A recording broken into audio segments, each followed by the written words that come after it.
Hello everyone, welcome to a new BLOOCK tutorial video. In this video I'm going to show you how you can verify your records using one of our SDKs. In my case I'm using the JavaScript SDK for this demo video. So let's move on to the code. Basically the verification process takes two steps. The first one is actually retrieving the proof of integrity from the BLOOCK services, and the second one is actually verifying this proof of integrity and check into the blockchain of your choice that this proof is actually correct and it has been anchored at some point of time.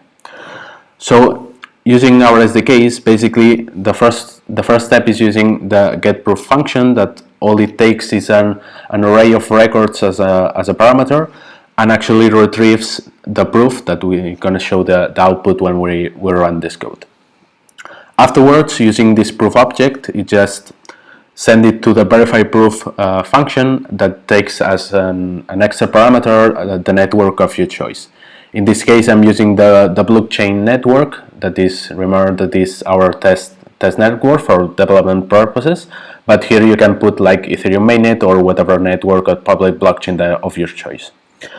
This verify proof function it returns a timestamp that if it's valid and actually defined, that means that it's different from 0, for example. It means that the records that you send it are actually has been processed at some point of time by BLOOCK, and actually the time where it has been anchored into the network that you choose is actually the timestamp one. So let's run this code so you can see the actual output. Basically, the first step, that is the getProof one, it returns all this object that has a lot of parameters. The first one, that are the leaves, the nodes, the bitmap, and the depth, are actually used by our SDK to using an algorithm to validate if the proof of integrity is actually valid, to check the integrity of the data. And then you have some metadata that actually retrieves some information about the record, like the anchor where this record had been processed by BLOOCK.